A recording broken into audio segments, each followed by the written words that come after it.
Okay, this is it, the last exercise of the entire course, and it's about sample proportions. So you've got a population, but instead of doing a full census and asking about every single person or thing in the population, we're now just looking at a sample. So we've got a population proportion, which is P. So, for example, the proportion of left-handed people in a population, the proportion of blue-eyed people, the proportion of defective light bulbs in a population of light bulbs. Sometimes we can't do a full census and find out what that is, but we can estimate it with a sample. So we can take a sample and find the sample proportion, which is this P hat. So it's the number of items out of how many in the sample. So the number of defective light bulbs out of how many light bulbs you've sampled, for example. So X is the value of a binomial random variable here. So the probability of success is P, and the sample size is N. So here's an example, a company that produces light bulbs. And they randomly check a sample of light bulbs every 3 months. Over the last year, the number of defective light bulbs were as follows. So their first sample, there were 15 defective out of 2,300 that were checked. Their second sample, 6 defective out of 1,200. The third one, 28 out of 3,000, and fourth one was 4 out of 1,000. Find the sample proportion for each sample and estimate the population proportion. So for sample 1, P hat was 15 out of 2,300. So 15 out of 2,300. Now, of course, you should simplify these fractions, but I'm not going to worry about that here. So sample 2 was 6 out of 1,200, 28 out of 3,000, and 4 out of 1,000. So the more samples we take, the more of an idea we get of what the population proportion would be. So what we can do to estimate the population proportion is just average all of those. Okay, so we add them all up, divide by 4 because there are 4 of them. So the population proportion is approximately equal to this average, and that equals 0.00621, etc. Now look, because it is such a small number, you may want to convert it to a percentage, but really a decimal or a fraction is completely fine. I will write it as a percentage, so obviously times 100, so 0.6% defective. Now we're just going to, I'm just going to switch to a little bit of revision of something you did in year 11 that you may have forgotten. Okay, so I'm just reviewing some results from year 11. Now, if you look at this spreadsheet here, I'll share what I've got. So I've just put in some different numbers up there. And over here, I've got a formula that says this number should be the same as that number. And that's carried across to those two as well. This formula here does 1 minus these two added together. So if I change that to 0.3, for example, this becomes 0.6. So we're making sure that the probabilities add to 1. Now the first thing I'm going to do is calculate the mean of this data. So it's that number multiplied by that number plus that one times that one plus that one times that one. So the mean of that data is 6.1. Now you can see if I change one of these numbers, if I made that 10, for example, my mean is increasing. And you'll see this change to 10 over here as well. Now let's calculate the variance. So that equals that number squared times this number plus that number squared times this number plus this number squared times this number minus the mean squared. Okay, now I'm just going to copy those formulas over to here so that we're calculating for this data as well. Because what I want to do is compare our data sets if we change this data compared to that data. So I might just put this back to a smaller number. So our means are both 6.1s, our variance is now 1.29. Now what I'm going to do is look at if I multiply each of this data by A. So each of these data points, so this formula here, instead of just being equal to D4, I'm going to say I want that number times my number in D1. So it's multiplying by 3. Now I'm just going to drag that formula across. Now I did put a $sign in there. The $sign just means keep going by 3. Don't go to E to F. Don't drag this number across as well. So you can see now my mean is now 18.3 and my variance is now 11.61. So they have changed. Now what I want to do is compare these means. So what I'm going to do is divide them. So equals that one divided by this one. And the same with the variance, equals this one divided by that one. Now you can see here the mean is 3 times. If I divide the means, I get 3. So 6.1 times 3 is 18.3. With the variance, I get 9. Now let's look at what happens if I change this number to a 4. So now these numbers are each multiplied by 4, and the mean is multiplied by 4 also. The variance is multiplied by 16. So it looks like the variance is the square of this number. Let's see what happens if I change that number to 5. Sure enough, the mean is 5 times and the variance is 25 times. So that actually proves this result here, that this number I'm multiplying each of these by can just be pulled out the front for the mean, and for the variance, that number squared gets pulled out the front. Now it's not relevant to this exercise we're doing now, but I am just going to prove these two results also. So for that, I need to change my formula here, that as well as being times 5, I want to make it ax plus b, so I also want to add whatever number's in here. So I'm going to go plus, let's put that $sign again, the number that is in G1. Let's drag that formula across. I might just set my a down a bit smaller again. So you can see now the variance here is still this number squared. If I make that 5, I get 25. Make that back to 3, I get 9. So that proves this result here, that the plus b actually has no effect on the variance at all. It's still a squared times the variance of x. For the mean, it looks a bit random, but what I want to do is prove this result here. So what I want to know is what happens if I go ax plus b. So in here, I'm actually going to change this formula. I'm going to make it equal to this number times that number plus this number. So that's a times this plus b. I should get this number if that result is true. So let's have a look. Sure enough, I did get that number. Okay, and if I change this, that's 35.5, that's 35.5. So that's those results all proven. Now this one and this one are directly relevant to the proofs that you're about to see. In the proofs, these a's, these are actually fractions, so we'll have to keep that in mind.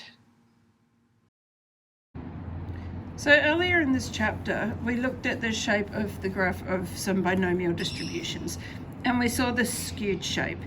So here's 0 and here's 1. And what we see is the mean is going to be around about here. The mode is most definitely there, which is about 0.3. Now that's for a whole population, but let's think about our sampling. So if we take a sample, we may find that our sample proportion is just a little bit under 0.3. And then we could do another sample. We might find that one's just a little bit over 0.3. We can do another sample, we might get something there. We'll do another sample, we might get something over here. We do another sample, we might get something there. We do another sample, we might get one here, here, here, here, here, here. They'll all be centered around 0.3. Each of our sample proportions will be centered around 0.3. Now, when I get more around the middle, I'm just going slightly taller. And what you can see here is we actually end up, all our sample proportions actually end up normally distributed around 0.3. And that's called the central limit theorem.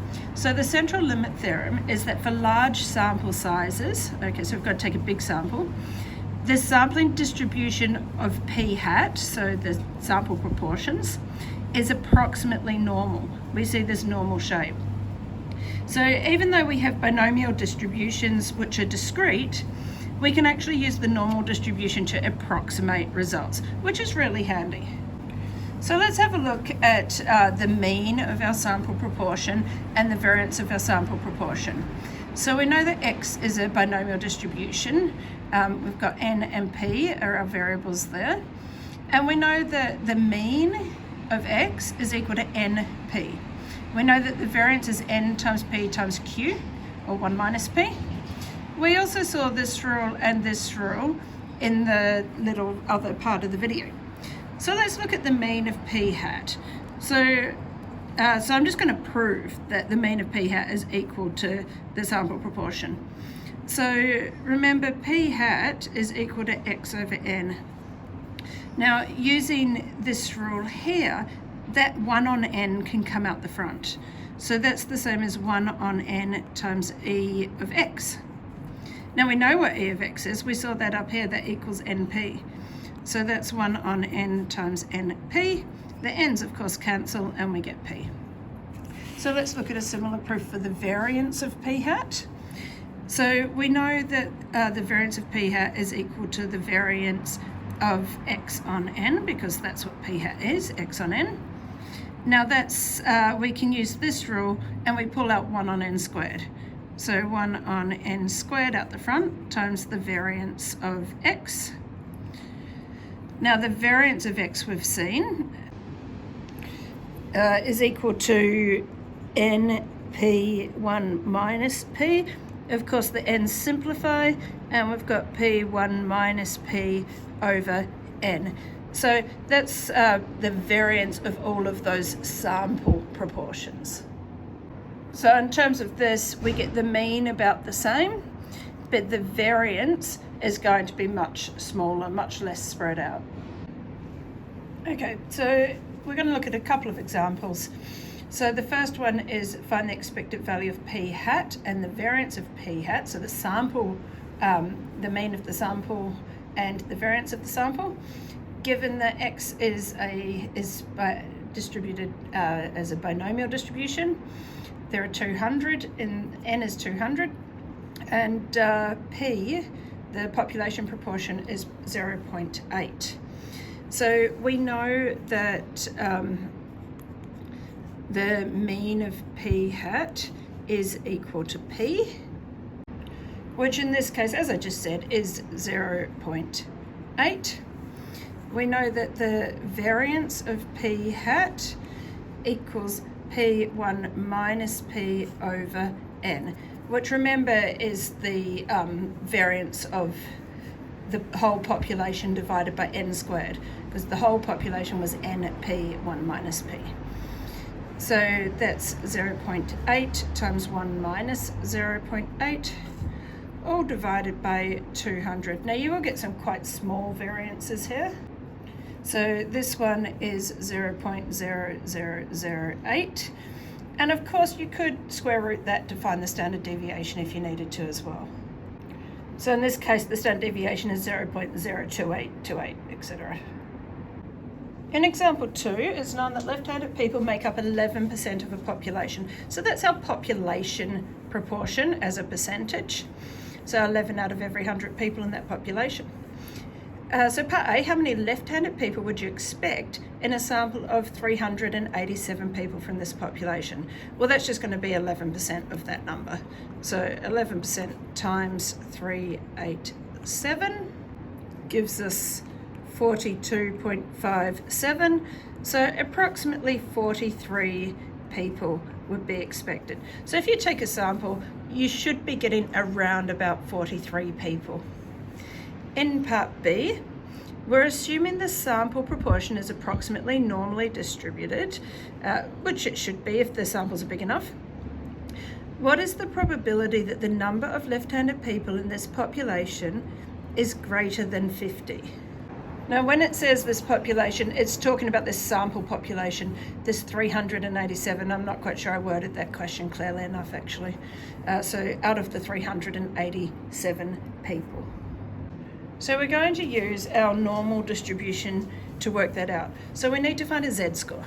So we need to know what is the mean and what is the variance or standard deviation of our sample. So first of all, our mean in terms of z-scores, remember we write them like that, is equal to our p, which is equal to 0.11.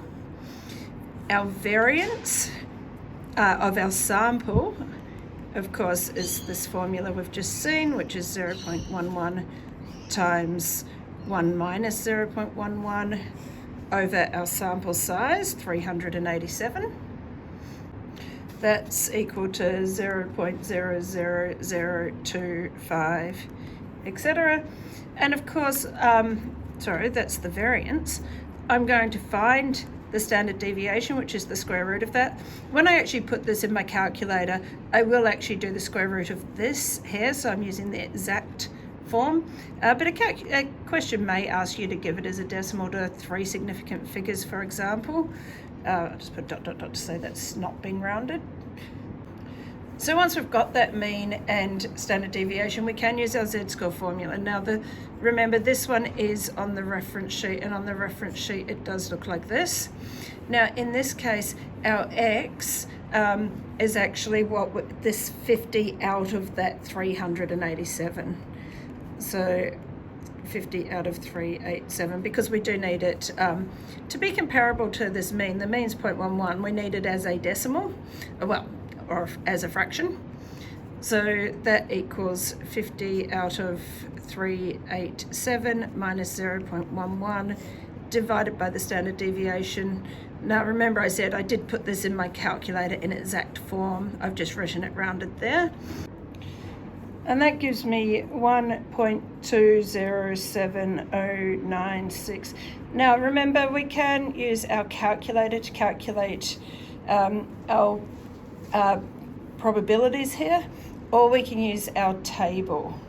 The question asked, what's the probability that the number of left-handed people in this population is greater than 50? So what that tells us with our normal distribution, remember normal distribution z-scores have a mean of 0, and then we've got 1, 2, 3, 1, 2, 3.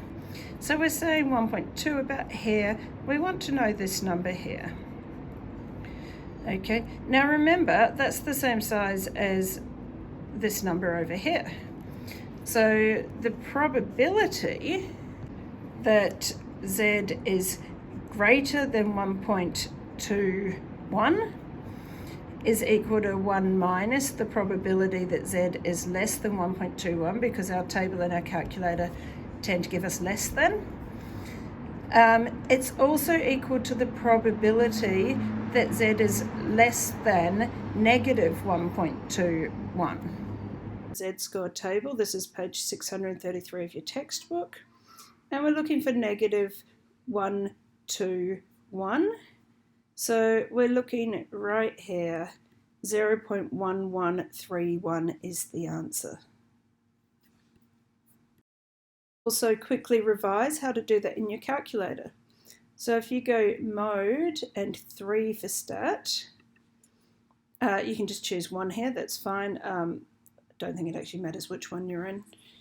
We don't need to enter any data, so just AC here. And then you go shift 1 and then 5. Now, I'm not sure if all the calculators have this, just check if your one does it. So this first one, P, is for the probability that Z is less than. So if I use 1, then I want to put in negative 1.21. And there's that same answer. That's given it to 5 decimal places. But then, of course, this value here is a rounded number as well. I could actually put a better answer in there that was less rounded if I used exact form. If I just calculated this, I could have used the ANS button to get a more accurate answer. Now remember also that we do have this R here, which is greater than. So if I choose that one, then I'm putting in the positive number that I got, 1.21, and there's that same answer. So remember most of the time the P is the same. The P is the same as the tables. So that Z is less than, but the R is Z is greater than, which is quite a useful tool as well that we could easily use here. So there's that answer there, 0.1131.